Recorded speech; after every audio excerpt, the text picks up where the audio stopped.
Hi guys, நான் உங்க நிலத்துல தண்டபாணி. இன்னைக்கு ஆன்ம உலக பதிவுல சொல்லக்கூடிய அந்த ஒரு செய்தி வந்து, ஏறத்தாழ நெறைய பேர்த்துக்கு ஒரு மாரி லேசா அப்படி ஒட்டி வரும் அப்படிங்கிறது என்னுடைய ஒரு நெனப்பு. பாருங்களேன், இவங்க வந்து ஒரு ஹைபிரிட் சோல் அப்படின்னா என்ன? வேற்று உலகங்கள்ல பிறந்தவர்கள். தற்காலிகமாக ஏதோ ஒரு தேவை நிமித்தமாக இந்த பூமிக்கு பிறப்பெடுத்திருப்பாங்க. ஒரு தடவ வந்துட்டு போனவங்கலாம் இல்ல. இங்கேயே நெறைய பிறப்புகள் எடுத்திருப்பாங்க. ஆனா, இது வந்து அவர்களுடைய அந்த தாய் கிரகம். இதுதான் இங்க தான் முதல் பிறப்பெடுத்தாங்களான்னு கிடையாது. அவங்க வந்து பிறப்பெடுத்து, நல்ல முதிர்ந்த நிலையில வேற்று கிரகங்கள்ல இருந்தவர்கள், இங்க பூமிக்கு வந்து ஒரு காரண நிமித்தமாக இங்க வந்திருப்பாங்க. இவங்களுக்கு பேரு ஹைபிரிட் சோல்ஸ். நம்ம journey of souls, destiny of souls இதெல்லாம் பார்த்துருக்கோம் இல்லைங்களா? அந்த மாதிரி ஒரு ஆன்மா இவங்க. ஒரு 51 வயது மதிக்கத்தக்க, நல்ல உயரமான, நல்ல அழகு, நல்ல உடல் வனப்பும் கொண்ட ஒரு பெண்மணி. சரிங்களா? இவங்க என்ன ப்ராப்ளம் அப்படின்னு சொல்லிட்டு வர்றாங்க அப்படின்னு சொல்லி பார்த்தோம்னா, அவங்களுக்கு வந்து தூக்கமின்மை அப்படிங்கிறது இருக்கு. ஒரு 8 வருஷத்துக்கு முன்னாடி அவங்க ஆஃப்ரிக்கால வொர்க் பண்ணிட்டு இருக்கும்பொழுது ஒரு பூச்சி கடிச்சிருது. அந்த பூச்சியிலிருந்து வந்த வைரஸ் வந்து அவங்களுடைய உடல் நலத்த சீர்கெடுக்குது. அப்புறம் மருந்து முறைகள்லாம் குடுத்து அந்த வைரஸ முதல் உடம்ப விட்டு எல்லாத்தையும் நீக்கிட்டாங்க. ஆனா, அதனால் பாதிக்கப்பட்ட அவயங்கள் வந்து இன்னும் புத்துணர்வு பெறாம, அது அந்த ஒரு கஷ்டமான ஒரு சூழ்நிலையிலேயே அவங்கள வச்சுக்கிட்டே இருக்கு. இது ரிகவர் ஆக முடியலங்கிறது அவங்களுக்கு ஒரு ப்ராப்ளம். ஒரு ஸ்டேபிளான ஒரு ரிலேஷன்ஷிப்ல அவங்கனால இருக்க முடியல. இது ஒரு ப்ராப்ளம். அதுக்கப்புறம் இன்சாம்னியா தூக்கமின்மை அப்படிங்கிறது ஒரு ப்ராப்ளம். ஒரு கூட்டத்துக்குள்ள அவங்கனால போக முடியாது. மண்ட கயமையான்னு இருக்கும். ஏதோ சத்தம் கேட்டுக்கிட்டே இருக்கு. "என்னடா இது எரைச்சலா இருக்கு, எரிச்சலா இருக்குடா! அப்படி ஏன்டா அமைதியா இருங்கடா!" அப்படிங்கக்கூடிய மாரி ஒரு எண்ணம் அவங்களுக்கு இருக்கு. அப்புறம் வேல, வேல, வேல, வேல அடுத்து ஓடு, ஓடு, ஓடு நிக்காத ஓடு, ஓடு இப்படி ஒரு எண்ணம் அவங்களுக்கு இருந்துகிட்டே இருக்கு. ஸோ இந்த மாதிரி எனர்ஜி ஒர்க் அந்த ஹீலர்ஸ் மாரி இருக்கக்கூடிய அந்த ஒரு வொர்க் பண்ணணும்னு அவங்களுக்கு நாட்டம் இருக்கு. அத பத்தி அவங்களுக்கு தெரியவும் செய்யும். ஆனா டயர்டு பயங்கர பாடி டயர்டாவே அவங்களுக்கு இருந்துகிட்டே இருக்கு. அந்த வேலையும் பண்ண முடியல. ஏதோ ஒரு ஒட்டு இல்லைங்க. இந்த பூமி மேலயும், இங்க இருக்கக்கூடிய மக்கள் மேலயும், தன்னுடைய இந்த மனித உடல் மேலயும் அவங்களுக்கு ஒரு ஒட்டு இல்ல. காத்துல பறக்கிறவர் போல நிறைய கனவுகள், அந்த எண்ணங்கள் அப்படிங்கிறது, ஞாபகங்கள் அவங்களுக்கு வந்துகிட்டே இருக்குமாம். சரிங்களா? இது இந்த மாதிரி ஒரு அமைப்பு கொண்ட ஒரு பெண்மணி, பாஸ்ட் லைஃப் ரிக்ரெஷனுக்கு வர்றாங்க. இப்ப இதுதான் இவங்களுக்கு ப்ராப்ளம். இது கூட நீங்க வந்து உங்களுக்கும் இது போல ஏதாவது நிகழ்வுகள் இருக்குன்னா, இதுல சொல்லப்படக்கூடிய அந்த ஒரு விடை, ஏன் இந்த மாதிரி நமக்கு வந்து எண்ணங்கள் இருக்கும் அப்படிங்கிறது உங்க கூட பொருந்தி வரலாம். சரிங்களா? சரி. முன்னமே பார்த்த மாரி இவங்க ஒரு ஹைபிரிட் சோல். வேற்று கிரகத்திலிருந்து இங்க வந்தவங்க. இப்போ பாஸ்ட் லைஃப் ரிக்ரெஷனுக்கு வர்றாங்க. வந்து உட்கார்ந்தோனே வழக்கமா என்ன சொல்லுவோம்? நல்ல ஒரு அமைதியா வருவோம். அதெல்லாமே ஓகேல. இவங்க என்னன்னா ஒரு 1/2 அன் ஹவர் முன்னாடியே வந்துடுறாங்க. எல்லாத்து கூடயும் நல்லா ஈஸியா கனெக்ட் ஆயிடுறாங்க, பேசிடுறாங்க. அதெல்லாமே ஓகே. ஆனா, பாஸ்ட் லைஃப் ரிக்ரெஷன் உட்கார்ந்து அங்க டாக்டர்ட்ட பேசும்போது, "சீக்கிரங்க இத முடிச்சுட்டு எனக்கு அடுத்த வேலை இருக்கு" அப்படின்னு சொல்லக்கூடிய அப்படி பார்த்துட்டு, சரி ஓகே அப்படின்னு இவங்களும் பாஸ்ட் லைஃப் ரிக்ரெஷன் பண்றாங்க. டக்குனு இன்ஸ்டன்ட்டா அவங்களுக்கு வந்து அந்த இதுக்குள்ள போயிடுறாங்க. ஹிப்னோசிஸ்குள்ள போயிடுறாங்க. நிறைய பிறப்புகள் போறாங்க. கவுன்சில் ஆஃப் எல்டர்ஸ் பார்க்குறாங்க, எல்லாம் பார்க்குறாங்க. இவங்க சொன்ன பிரச்சனைக்கு இன்னும் கரெக்ட்டா அது ஒட்டி வர மாதிரி தெரியல. அப்போ தொடர்ந்து அந்த இதெல்லாம் நடக்கும்பொழுது, அவங்க ஒரு செகண்டு டக்குனு ஏதோ ஒரு நெனப்பு வருது. நானு இந்த பூமிய சேர்ந்த ஆள் இல்ல. நான் இங்க வந்ததுக்கு உண்டான காரணம் பார்த்தீங்க அப்படின்னு சொன்னா, இந்த பூமிய வந்து ஒரு இவால்வ் பண்ணணும். அடுத்த ஒரு பரிமாணத்திற்கு வந்து இத உயர்த்தணும் அப்படின்னு சொல்லக்கூடியதுக்கு தான், நான் இல்ல நாங்க இங்க வந்திருக்கோம் அப்படின்னு சொல்லக்கூடிய அந்த ஒரு வார்த்தைய சொல்றாங்க. அப்போ என்ன பண்றீங்க? நீங்க என்ன டாக்டர் இப்படிதான் அப்படி கொஞ்சம் கொஞ்சமா வாய் புடுங்குறாங்க டாக்டர். ஏன்னா விடை தெரியணும் இல்லையா? அப்ப நீங்க என்ன பண்றீங்க அப்படின்னா, பூமி அப்படின்னு சொல்லக்கூடியது வந்து மொத்தமா பார்க்கணும். மனிதர்கள், இங்க செடி தாவரங்கள்லேருந்து, மிருகங்கள்லேருந்து பூமிக்குன்னே உண்டான ஒரு எனர்ஜின்னு இருக்கு. இத வந்து கரெக்ட்டா சீரா வந்து நம்ம கொண்டு போம்பொழுது, இந்த மொத்த பூமியவே வந்து அடுத்த பரிமாணத்திற்கு வந்து அது வந்து முன்னேறி போவதற்கு உண்டான வழி இருக்கு. அப்பதான் அது வந்து ரேப்பிடான ஒரு குரோத் இருக்கும். நம்ம இதே மாதிரி இருந்து உண்டு உறங்கி சுகித்திருப்பது அப்படிங்கிறது நம்மளுடைய வாழ்வு இல்ல இல்லையா? இன்னும் அடுத்த ஒரு நிலை என்னென்னலாம் இருக்குன்னு நமக்கு தெரியணும் இல்லையா? அப்ப அதற்கு வந்து அறிவினுடைய முதிர்ச்சி இந்த பூமிக்குள்ள வாழ்ந்துகிட்டு இருக்கக்கூடிய உயிரினங்களுக்கு இருக்கும்ல. அந்த அளவுக்கு ஹெல்ப் பண்றது எங்களுடைய வேல. அந்த காரணத்திற்காக தான் நான் இங்க வந்திருக்கோம். அப்போ இந்த மாரி பிளானெட்ல வொர்க் பண்றது அப்படிங்கிறது உங்களுக்கு ஒண்ணும் புதுசு இல்லல்ல? அப்படின்னு டாக்டர் கேட்க. இல்ல, இல்ல.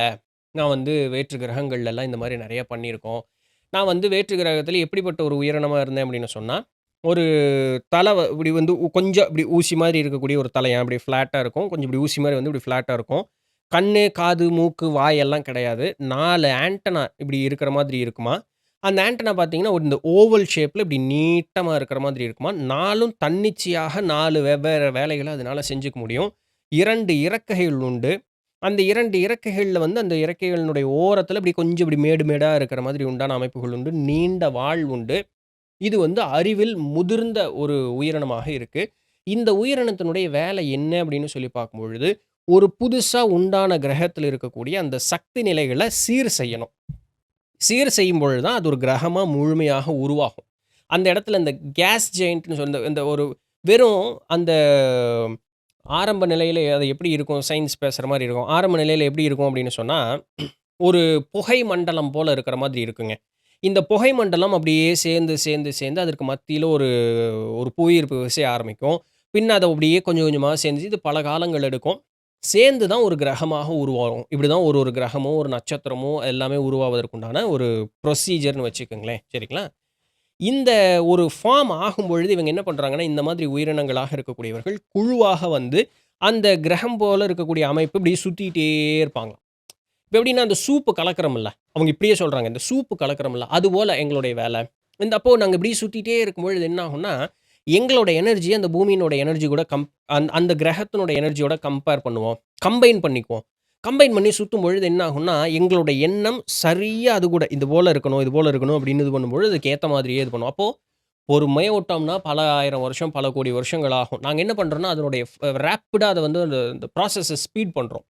பண்ணும்பொழுது வேகமாக அந்த கிரகங்கள் அப்படிங்கிறது உருவாகுது. ஸோ கம்ப்ளீட்டா ஒரு மொத்த கிரகத்தினுடைய எனர்ஜி கூட வொர்க் பண்றது எங்களுடைய குழுவினுடைய வேலை. இதுக்கு மாஸ்டர் அப்படிங்கிறவங்கலாம் இல்ல. நாங்களா கத்துக்கிட்டு இது பண்ணோம். என்னால கரெக்ட்டா அத ஹேண்டில் பண்ண முடியல. பட் ஈவன் தென் என்னால இது பண்ணிட்டு இருக்கேன். அப்போ பூமிக்கு எதுக்கு வந்தீங்க அத வுட்டுட்டு? இங்கேயும் எனக்கு அதே வேலை இருக்கு. இப்ப என்ன பியூட்டின்னா, நான் என்னுடைய கிரகத்தில இருக்கும் பொழுது, நான் வந்து இங்க என் கிரகத்தில இருந்துட்டே வேற ஒரு இடத்துல இருக்கக்கூடிய கிரகத்த நான் என்னுடைய மனதினுடைய சக்தியினால நான் வந்து அத சரி பண்ண முடியும். பூமி அப்படி கிடையாது. பூமி வந்து ஸ்பெஷல். என்னன்னா, நீ சூப்ப கலந்துக்கிட்டே இருக்க. அதே நேரத்தில சூப்பு சாப்பிட்டுக்கிட்டும் இருக்க. அது ரொம்ப அற்புதமான ஒரு அனுபவம் இங்க. இங்க வேலை செஞ்சுக்கிட்டே இருக்கும் பொழுதே, இங்கே இங்கே பரிமாண வளர்ச்சி நடந்துகிட்டே இருக்கு. நடந்துகிட்டே இருக்கும் பொழுதே, அது அது கூடவே நீ வாழ்ந்துகிட்டும் இருக்க. இதுபோல அனுபவங்கள் வேற்று கிரகங்கள்ல கிடைப்பதில்ல. பூமி வந்து இதற்கு ஒரு அற்புதமான ஒரு எண்ணம். இங்க வளர்ச்சியோட சேர்ந்தே நம்ம வாழ்ந்துகிட்டும் இருக்கோம். அந்த ஒரு காரணத்திற்காக இங்க வந்திருக்கோம் அப்படின்னு. சரி இதெல்லாம் ஓகே புரியுது. இப்போ உங்களுக்கு அந்த பறக்கிற மாதிரி கனவு வருவதற்கு உண்டான ஒரு காரண காரியம் அப்படிங்கிறது புரிஞ்சிருச்சு. நீங்க வேற்று கிரகத்திலிருந்து வந்தவங்க. பறக்கக்கூடிய ஒரு ஒரு உயிரினமாக முதிர்ந்த அறிவு கொண்டவர்களாக இருந்தீங்க. அது எல்லாமே ஓகே. இந்த ஆஃப்ரிக்கால பூச்சிக்கடி வாங்குனீங்களே, அது எதுக்குங்க வாங்குனீங்க? அதையும் எல்லாம் டிசைட் பண்ணிட்டு தான் எல்லாத்தையும் டிசைட் பண்ணிட்டு தான் பூமிக்கு வரப்போறோம். அத ஏன் போய் டிசைட் பண்ணீங்க? அப்படின்னு சொல்லும்பொழுது, அந்த ஆன்மா என்ன பதில் சொல்லுது அப்படின்னு சொன்னா, இந்த லென்சி அப்படின்னு சொல்லக்கூடிய இந்த உடல் எடுத்து வரும்பொழுது, அவங்க எப்படி அந்த ஆன்மா சொல்லுதுன்னா, உடல தனியாகவும், தன்னை தனியாகவும் சொல்ற மாதிரி தான் அந்த இடத்துல பேச்சு இருக்கு. இப்போ பிறக்கும் பொழுதே பார்க்கும் பொழுது, இந்த பூமியில நெறைய வருஷமா பிறந்திருப்போம். பிறக்கும் பொழுது இந்த பூமியினுடைய அனுபவங்கள் நம்மள போட்டு வாட்டி எடுத்துக்கிட்டு இருக்கும். அப்ப அது எல்லாமே கர்ம பதிவுகளாக சேரும். அப்ப இந்த கர்ம பதிவுகள முதல்ல நீக்கணும். இந்த கர்ம பதிவுகள நீக்கணும்னு சொன்னா, நமக்கு முதல்ல பொறுமை இருக்கணும். இருப்பத இருப்பதுபடி ஏற்றுக்கொள்ளக்கூடிய மனோநிலை அப்படிங்கிறது இருக்கணும். இது ஒரு ஒரு பிறப்பா இந்த பொண்ணு இதுக்குண்டான முயற்சி செய்றா. ஆனா தோத்துக்கிட்டே இருக்கா. இப்போ இவள வந்து அடிச்சு அமுத்தி உட்கார வச்சு, "உட்காரு முதல்ல நீ. முதல்ல நீ பேசாம இரு. மனச அமைதிப்படுத்து. பேசாம இருந்தேன்னா மட்டும் தான் இது நடக்கும்." இத முயற்சி பண்ணி, பண்ணி, பண்ணி ஒரு ஒரு பிறப்பா துவக்கும்பொழுது இதுக்கு உண்டான ஒரே வழி என்ன? நோய்வாய்ப்பட வைப்பது. தான் ஒரே வழி. பேசாம அமைதியா உட்காரு. இன்னொன்னு, இந்த நோயில இருக்கும் பொழுது, இதற்கு மருத்துவம் பார்க்கும் பொழுது, இந்த மனதளவுல ஒரு பாதிப்போட நம்ம பிறக்கும் பொழுது, ஒரு சில அவயங்கள் பாதிப்போடவே நமக்கு இருக்கும். அப்ப அத முதல் கொண்டு எல்லாத்தையும் சுத்தம் பண்ணணும். அவங்களுக்கு அந்த ஸ்ப்ளீன் அப்படின்னு ஸ்ப்ளீன்னா என்ன? கணையமா? இல்ல. அது பான்கிரியாஸ். சரி ஏதோ ஒண்ணு. ஸ்ப்ளீன் சரிங்களா? அதனுடைய பாதிப்போட தான் அவங்க பிறக்குறாங்க. அப்ப இது எல்லாத்தையும் சரி பண்ணணும். அந்த கர்ம பதிவுகள முதல்ல அந்த குப்பைகள் எல்லாத்தையும் நீக்கணும். அதற்கு இவன் முதல்ல அமைதியா இருக்கணும். சரியா? அப்ப இதற்குண்டான ஒரே வழி என்ன? நோய்வாய்ப்பட வைக்கிறது தான்.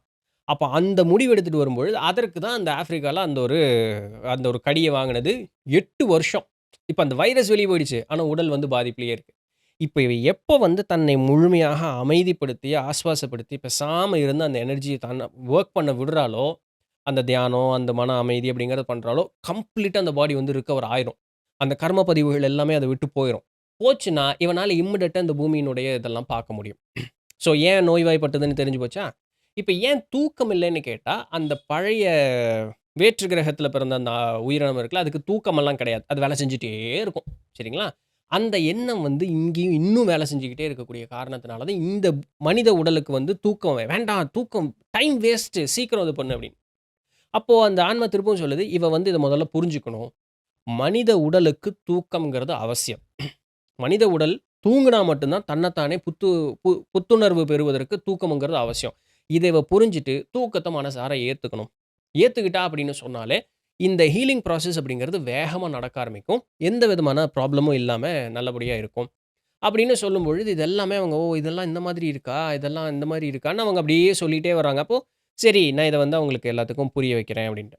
ஏன் வந்து அந்த கிரவுடு கூட்டமா இருக்கக்கூடிய இடத்துல அவங்கனால இருக்க முடியலன்னா, அவங்க இன்னும் இந்த மனித உடல்ல இருக்கேன், இந்த பூமிங்கிறது இப்படிதான் அப்படிங்கிறத அவங்க ஒத்துக்கவே மாட்டேங்கிறாங்க. "வேல, வேல, ஓடு, ஓடு, ஓடு" அப்படின்னு. பூமி அப்படி கிடையாது. பூமிய பொறுத்த மட்டிலும், இத நீங்க வந்து உந்தி தள்ளி, இத வந்து நீங்க பரிணாம வளர்ச்சி அடைய வைக்கணும்னு அவசியமே கிடையாது.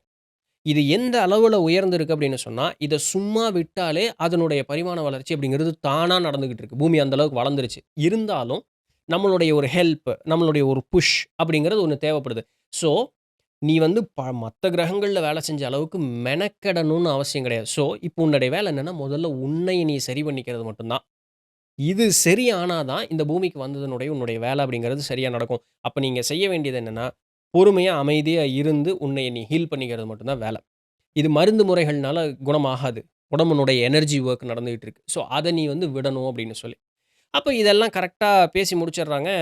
பாஸ்ட் லைஃப் ரிக்ரெஷன் முடிஞ்சு போயிருது.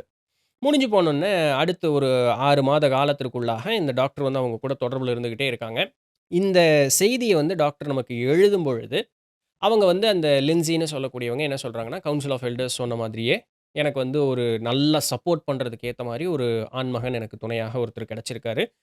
அவங்க ஊர்ல தான் கல்யாணம்னு இல்லைல்ல, ஒரு பார்ட்னர் அப்படி இருப்பாங்க இல்லையா? ஸோ அந்த நிலையில இப்போதைக்கு இருக்காங்க. இன்னும் ரிலேஷன்ஷிப் பில்ட் ஆகல. எனக்கு உறுதுணையாக இருப்பதற்கு என்னுடைய அந்த ஒரு பாதை பயணிப்பதற்கு உறுதுணையாக இருக்கக்கூடிய ஒரு ஆண்மகன் அப்படிங்கிறவங்க கிடைச்சிருக்காங்க. இப்ப என்னுடைய அந்த உடல் நலம், அந்த ஸ்ப்ளீன்ல இருந்த அந்த ஒரு ப்ராப்ளம் அப்படிங்கிறது முழுசும் சரியா போச்சு. இப்ப என்னால ஒரு அளவு நான் மனசுல ஒத்துக்கிட்டேன். தூங்குனா தான் சரியா இருக்கும் அப்படின்னு சொன்னோனே, இப்ப எனக்கு அந்த தூக்கமின்மை இன்சாம்னியா அப்படின்னு சொல்லக்கூடியது படிப்படியா குணமாயிட்டே வருது. ராத்திரி என்னால தூங்க முடியுது. என்னுடைய உடல் வந்து கம்ப்ளீட்டா அப்படியே ஹீல் ஆக ஆரம்பிச்சுருச்சு. நான் எப்ப பார்த்தாலும் டயர்டா இருந்த ஒரு ஆள் வந்து, இன்னைக்கு நான் திடகாத்திரமா இருக்கிறதாக நான் உணர்றேன். புதுசா எனக்கு நெறைய வந்து லைஃப் புதுசா இருக்கிற மாரி தெரியுது. நெறையா ப்ராஜெக்ட்ஸ் அப்படிங்கிறது எனக்கு கிடைக்க ஆரம்பிக்குது. மத்த மக்கள் கூடயும் நான் வந்து மிங்கிள் ஆயி நான் நல்லபடியா இருக்க ஆரம்பிக்கிறேன். எனக்கு இப்ப தான் வந்து ரொம்ப திருப்தியா இருக்கு. எனக்கு இந்த பாஸ்ட் லைஃப் ரிக்ரெஷன் அப்படிங்கிறது எனக்கு பேருதவியாக இருந்ததுன்னு சொல்லி அவங்க ஒரு லெட்டரும் எழுதியிருந்திருக்காங்க. ஸோ, அது எல்லாத்தையும் டாக்டர் வந்து நமக்கு குறிச்சு நமக்கு இந்த செய்தியில சொல்லியிருக்காங்க. மீனிங் நான் எதுக்கு இத சொல்ல வரேன்னா, நம்ம நிறைய பேர் இங்க எதுக்கு வந்தோம் அப்படிங்கிறது தெரியல. நம்மை நாமே சிறுமைப்படுத்திக் கொள்ளுகிறோம் அப்படின்னு சொல்லக்கூடியது இன்னைக்கு இருக்கக்கூடிய கால சூழல்ல அப்படி ஆயிப்போச்சு. அது என்னமோ தெரியல. நம்ம கலிகாலமோ, நம்ம வாழ்க்கக்கூடிய வாழ்க்கையோ, பெற்றோர்லருந்து, ஆசிரியர்லருந்து, நண்பர், உடன்பர் எல்லாருமே, "உன்னால முடியாது." நம்மை சிறுமைப்படுத்துவது. ஏன்னா, அவங்க அப்படி பழகிட்டாங்க. அதுதான் நம்மகிட்டயும் திணிக்கிற மாதிரி. இப்ப அவர்கள் அப்படி இருக்கலாமா இருக்கும். ஆனா, நாம இங்க வந்த வேலை, வேற வேலையா இருக்கலாம். பெரிய வேலையா இருக்கலாம். இப்ப இது எல்லாருமே இந்த மாரி ஒரு கேட்டகரிக்குள்ள நம்ம வரமாட்டோம். இது நாம கொஞ்சம் நமக்கு நாமே அலசி ஆராய்ஞ்சு புரிஞ்சுக்கும் பொழுது அப்படிங்கிறது தான். அப்ப இந்த புரிந்து கொள்ளும் பொழுது ஒரு வேள உங்களுக்கு அப்படி ஒரு புரிதல் வரும் கால் அப்படி இருக்கீங்க. கற்பனையோட பண்ணிறாதீங்க. ஒரு வேள ஆத்மார்த்தமா உங்களுக்கு அப்படி புரியும் கால், உங்களுக்கு அந்த ஒட்டுறவு வரல அப்படின்னு சொல்லக்கூடியதா இருந்தா, முதல்ல நீங்க அமைதியா இருங்க. இருக்கக்கூடிய நிலைய முதல்ல ஒப்புக்கொள்ளுங்க. இந்த தியானம் போல இருக்கக்கூடியது, அந்த மாரி பயிற்சிகள், இந்த ஹீலிங் போல இருக்கக்கூடிய விஷயங்கள் எல்லாத்தையுமே பயிற்சி பண்ணி அதற்குண்டான இதோட இருங்க. முதல்ல உங்களுடைய உடல் நலமும், மனோநலமும் சீராக வேண்டும். அது ஆனா தான், இங்க வந்ததற்குண்டான காரியம் செவ்வனே நடக்கும். அப்படி இல்லாம அவசரப்படுறதுனால ஒரு விதமான காரியமும் கிடையாது. அப்படிங்கிறத புரிஞ்சுக்குங்கங்கிறதுக்காக தான் இந்த ஒரு பதிவு. இது யாருக்கு பொருந்துமோ அவர்களுக்கு புரியும். சரிதானுங்களே? நாளைக்கு வேற ஏதாவது ஒரு சுவாரஸ்யமான செய்தியில சந்திப்போம். அதுவரையும் தொடர்ந்து இணைந்திருங்கள். நான் உங்க Nithilan Dhandapani. Like, subscribe and high button click பண்ணிருங்க.